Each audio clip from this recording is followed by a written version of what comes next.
Jesus in my life, more than anything this world can offer me. For I know that He alone can satisfy. Just to know He's leading in my life is worth everything that I might sacrifice. Oh, I want Jesus more than anything. Take the fame that I might want, and all the things that seem so deep. I'd rather have Him than any praise that men may give to me. I want Him to have control and be the breath of life in me. I'd rather have Jesus, I'd rather have Him than anything. He had power without end. From the heavens He ruled the universe. Countless angels waited on His every call. But one day I saw Him all alone on a road to death and untold agony. Just for me He suffered. Oh, what a price to pay. Take the fame that I might want, and all the things that seem so deep. I'd rather have Him than any praise that men may give to me.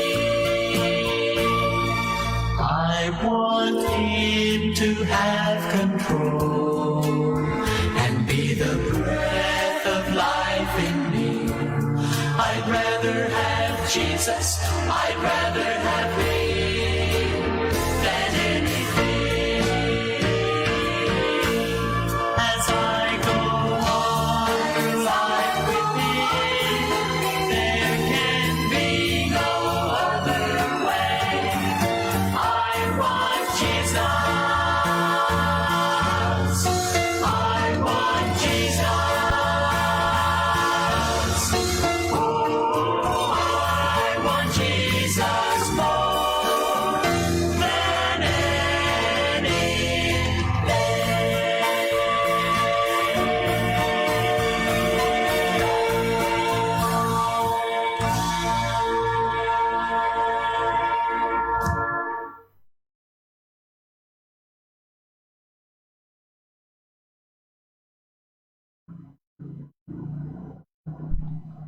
Magandang umaga po sa ating lahat. Sa araw po ito ng Miyerkules, no? Wednesday na po tayo ngayon. Wow, December 2 na po tayo.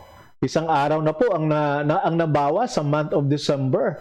At 30 days more to go, and then January 2021 will be coming na.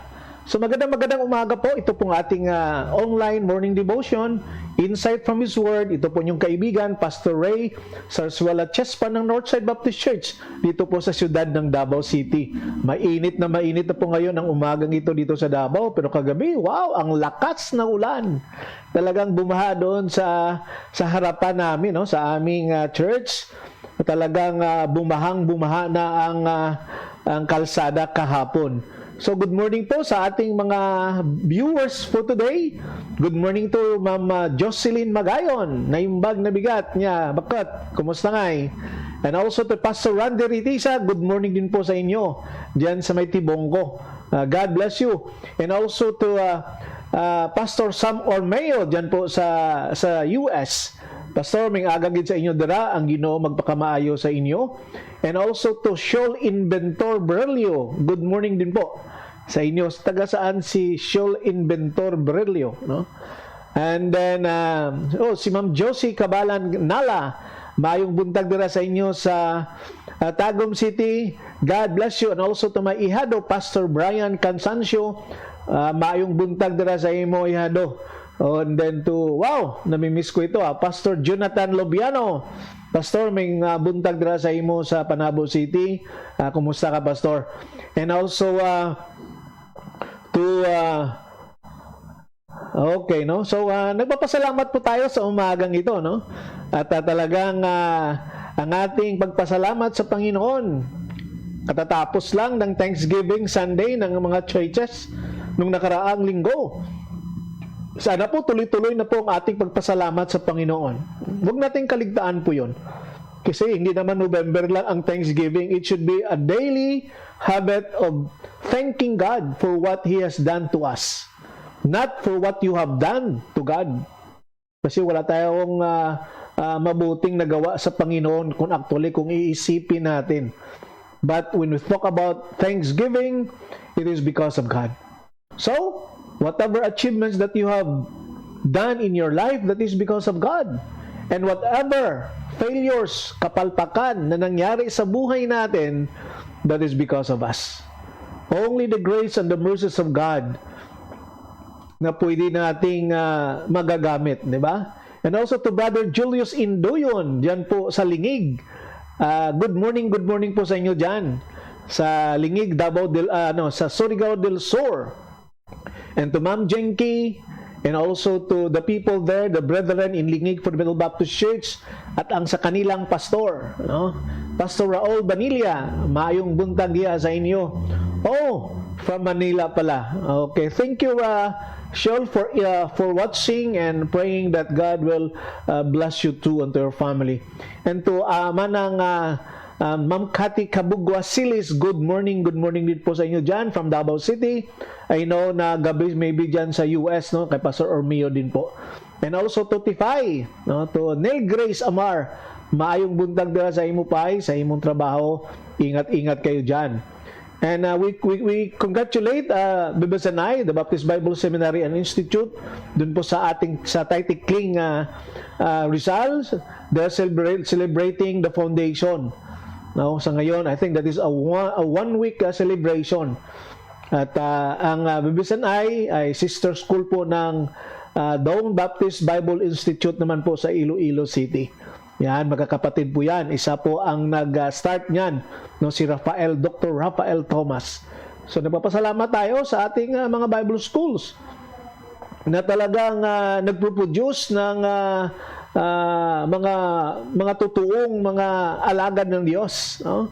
So, kahit nasa kahirapan, but still, ang Panginoon po ay may awa sa atin at ang kanyang grasya po ay talagang sufisyente sa bawat isa na talagang gumagawa ng ministry para sa Panginoon.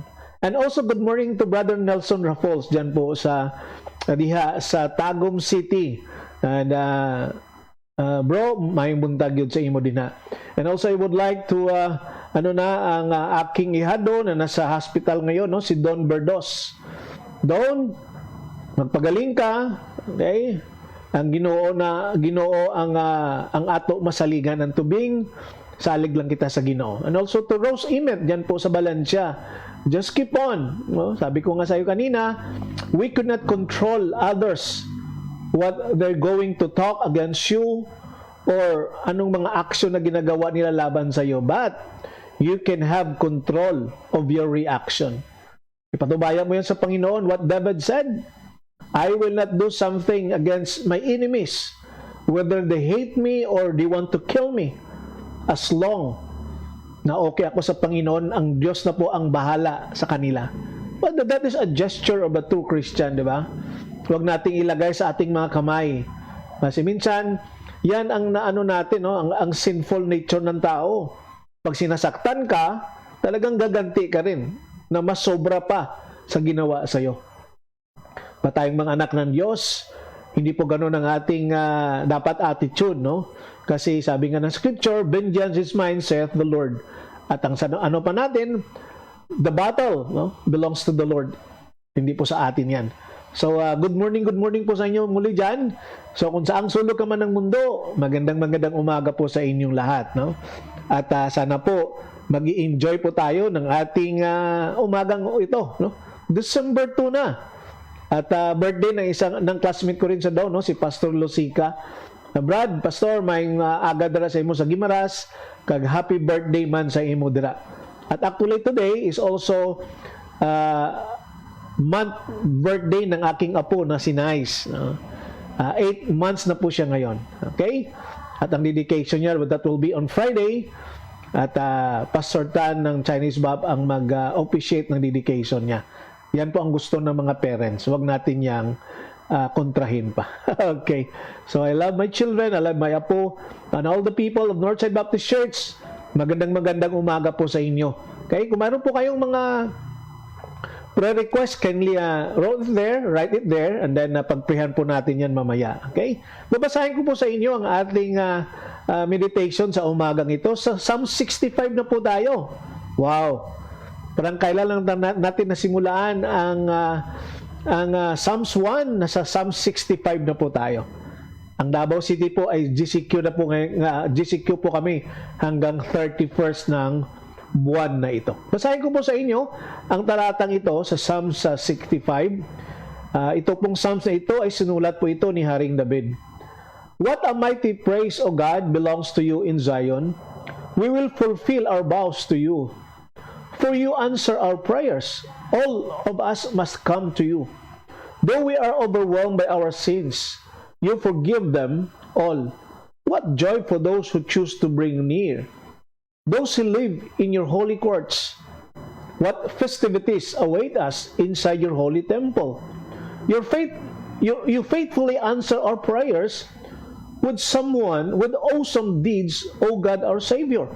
You are the hope of everyone on earth, even those who sail on distant seas. You form the mountains by your power and arm yourself with a mighty strength.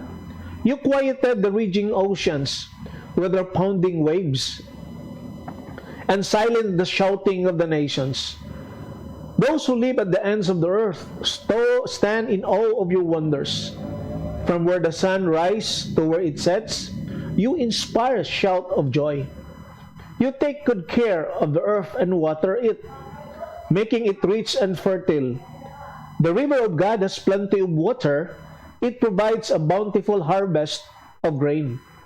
For you have ordered it so. You drench the flow ground with rain, melting the clods and leveling the ridges. You soften the earth with showers and bless its abundant crops.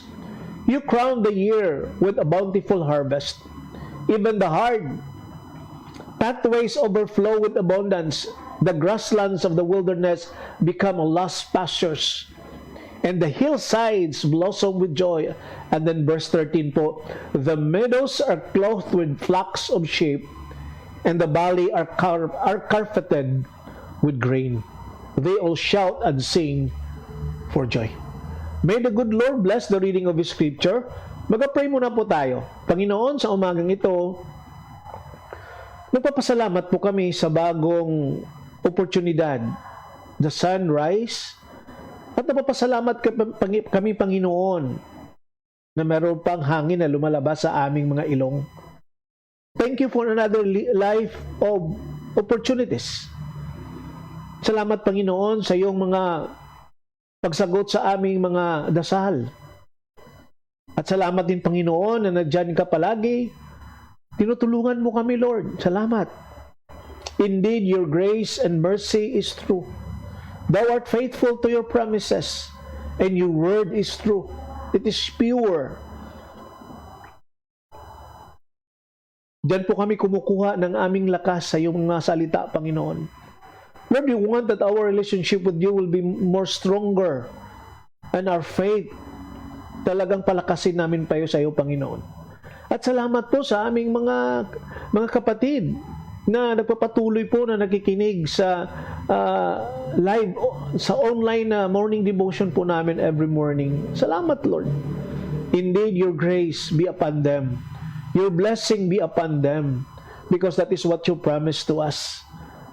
You will show mercy to your children. Lord, I pray for to my ihado, Don Berdos, na nasa Mission Hospital sa Tagum ngayon, Panginoon, I know, Lord, na merong bagay na minsan nagpapanik po ang family.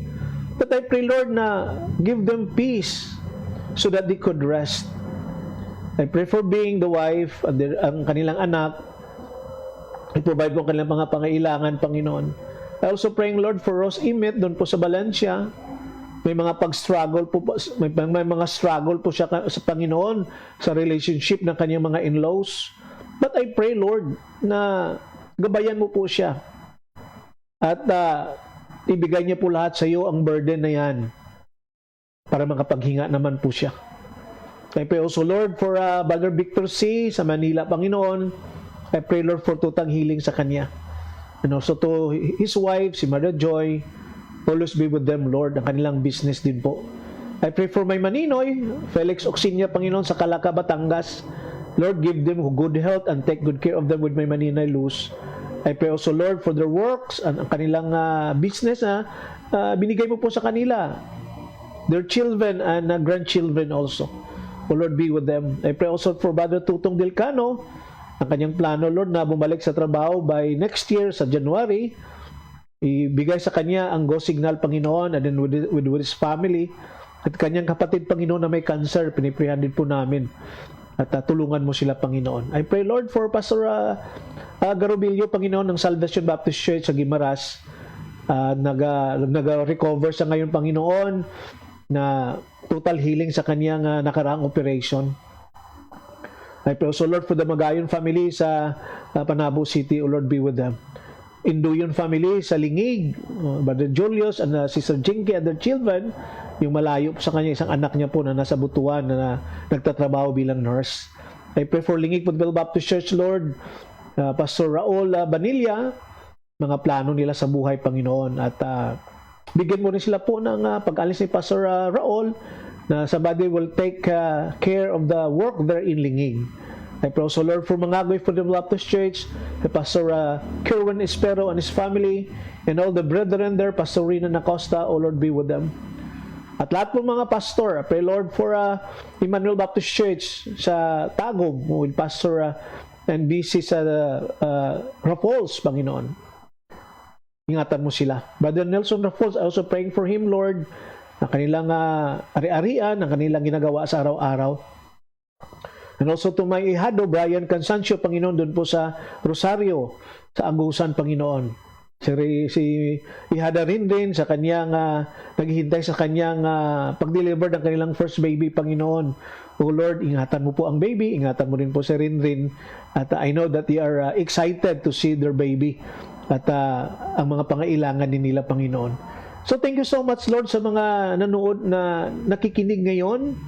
I pray that you should be with them. At kung saan man sila sa lupalop ng mundong ito, na marinig nila ang boses na ito, Panginoon, ang pangalan mo po ang mapapurihan. So Lord, ingatan mo ang bawat isa. Salamat, Lord, for 8 months na ngayon ng aming apo, si Nice. Thank you, Lord, that she's a healthy baby. We enjoy with her. All the family, Matuti and Chispa, Panginoon, talagang nagpapasalamat kami sa iyo, Panginoon. That they will grow with her ate Peebles na merong relasyon sa iyo, Panginoon. At maging faithful sa kanilang pag-serve. Sila ni Jem at saka si Mats as they the one to be an example for their children. I pray also, Lord, for Matuti family. I pray for my kumare na pagalingin mo siya, Panginoon. At I pray that your sustaining grace be with them. I pray for Ate Mency and Kim sa kanilang adjustment na Bibot is already in your place. I pray that pagbalik ang mga na ang lungkot, and yet I know, Lord, na maligay ng ang aking friend doon po. And all the pastors na kanyang family, Panginoon. I pray also, Lord, for Sharon Gabion sa US. Continue to be with them. Pastor Elmer Ponce, doon din po sa US. I pray for them, Pastor Sam Ormeo, the Celes family, Pastor Jeseles and Ma'am Cathy, and their children, and their ministry, Panginoon. O Lord, gabayan mo rin po ito. I pray for Pastor Gian also sa Amazing Faith. I pray, Lord, for the brethren there. At all the believers doon po sa Bukidnon, Talakag, Pastor Jik and his family, no? Sida.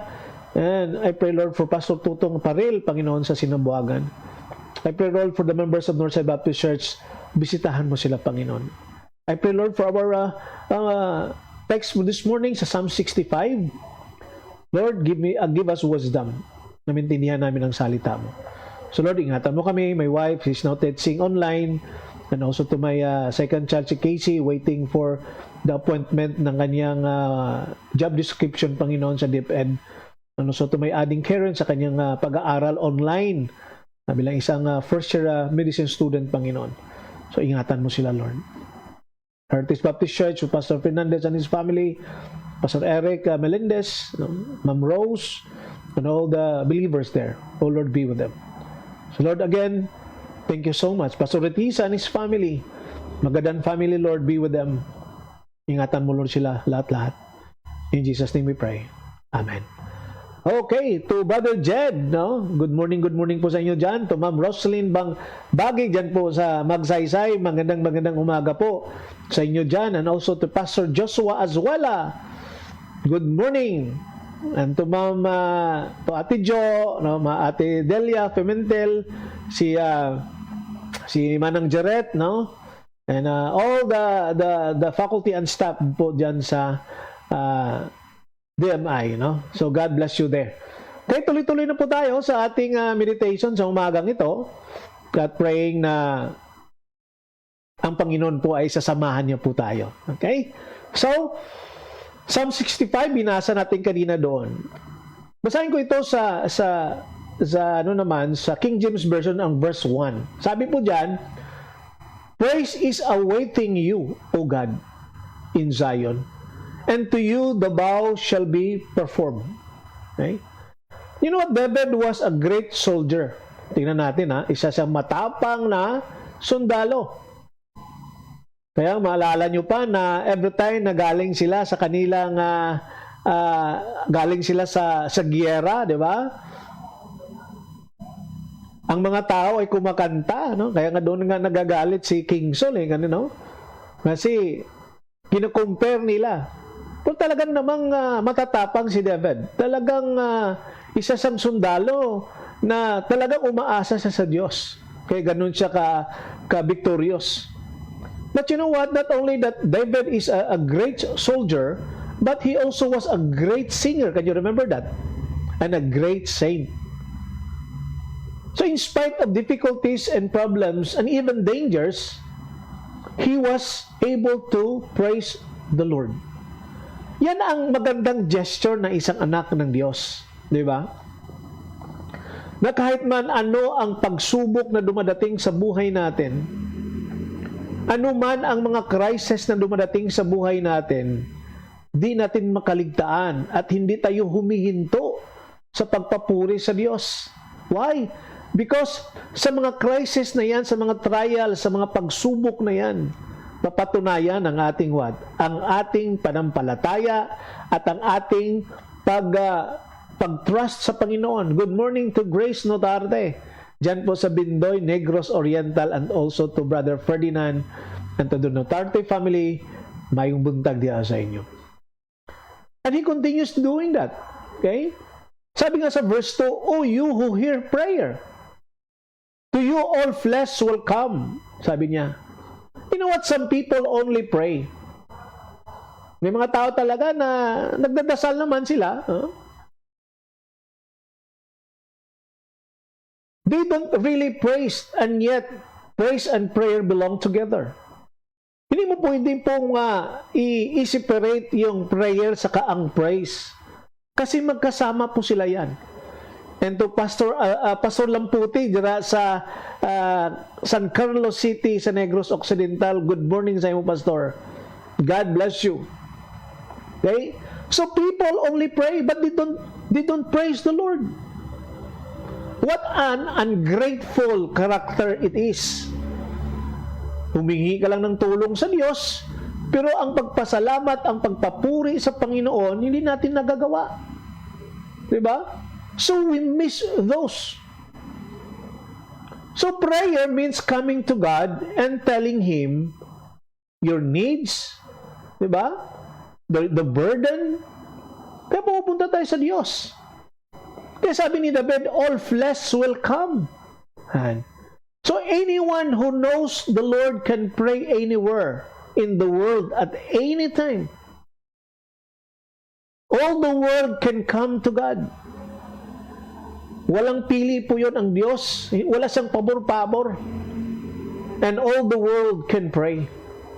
So this is the character, the nature that God wants us to pray and to praise His name.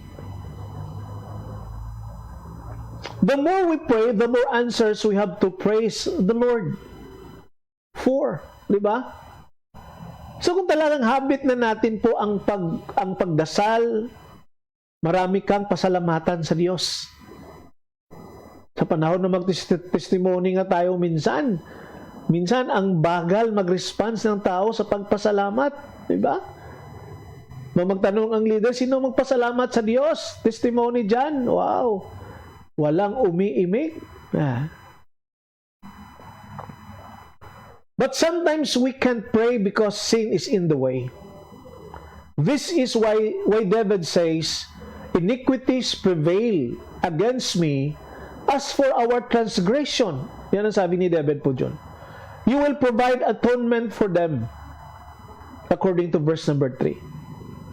God will forgive us if we ask forgiveness of our sins. That is why repentance is very important to have relationship sa Panginoon. The Bible, it says, repent and be saved. Accept, receive the Lord Jesus Christ as your Lord and personal Savior. So that God will cleanse us from all filthiness of sin. Kasi po, kahit anong gawin mo po, hindi ka po tanggapin sa Panginoon kung madumi ka. Not physically na marumi, but inside na marumi.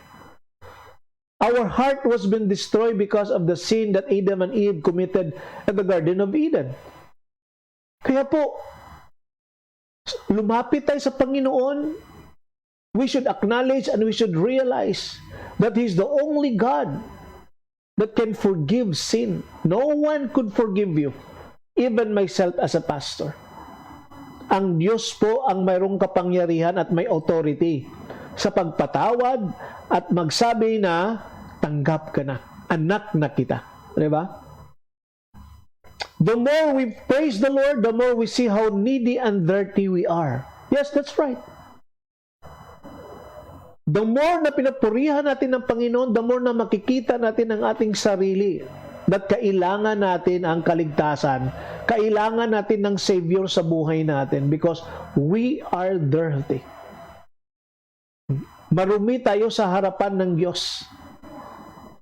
Kaya salamat sa grasya ng Panginoon at ang awa niya na tinanggap niya tayo. And so, we come for purging, confessing our sins to God. Ang makalinis lang, ang makapurge lang sa atin ay ang kapangyarihan lang ng Diyos. Kaya nga sabi ng verse number 4, blessed is the man whom you choose and cause to approach you, that he may dwell in your courts. No? Sabi niya dyan, that draw,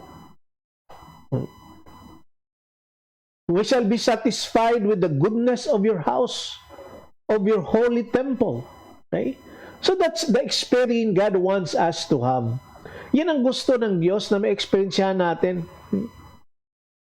That we should dwell in His courts.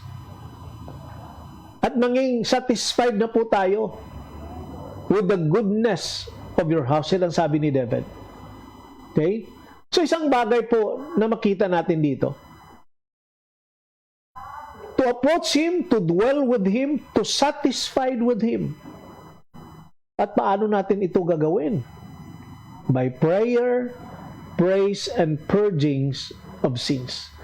Kasi po, pag may kasalanan pa, ang hirap magdasal at maghirap magpapuri sa Diyos. Then we will draw near to Him as He draws near to us.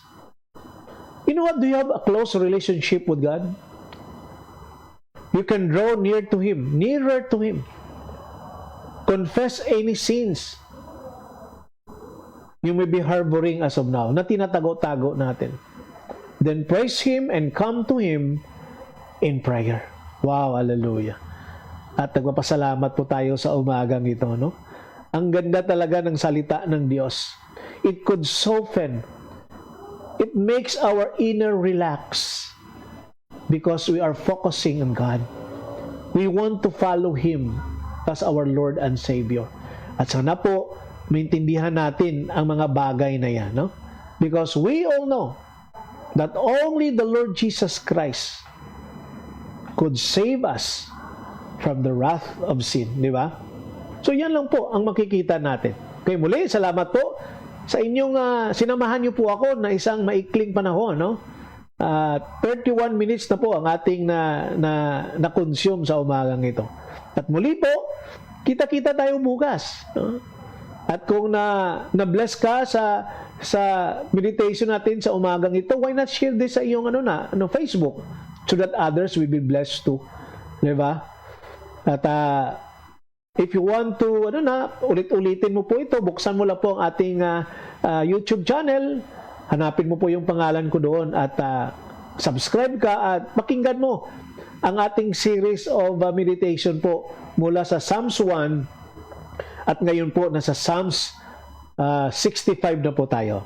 At muli po, ito ang iyong kaibigan, Pastor Ray Zarzuela Chespa ng Northside Baptist Church dito po sa siyudad ng Davao City. Stay safe, ingat-ingat po tayo, at palagi nating paalala sa lahat, maging tapat sa Diyos, kasi po ang Diyos ay tapat sa atin. Pakinggan po natin ang ating awit sa umagang ito.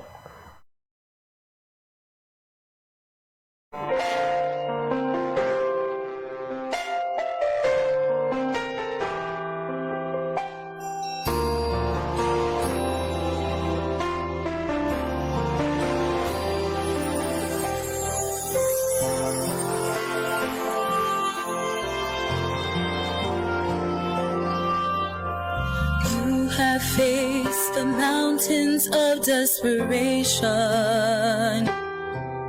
You have climbed, you have fought, you have won. But this valley that lies coldly before you casts a shadow you cannot overcome.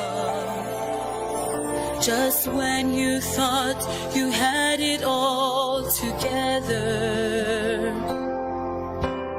you knew every verse to get you through.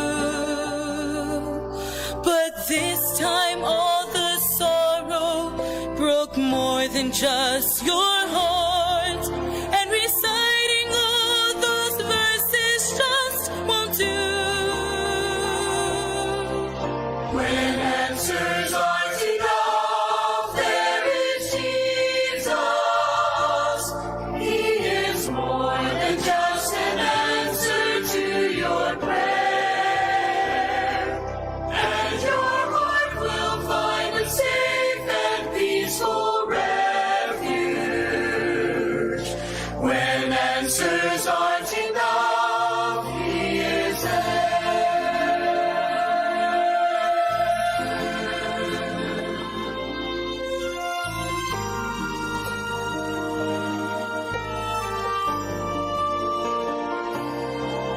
Instead of asking why did it happen, think of where it can lead you from here. And as your pain is slowly easing, you can find a greater reason to live your life triumphant through the tears. When answers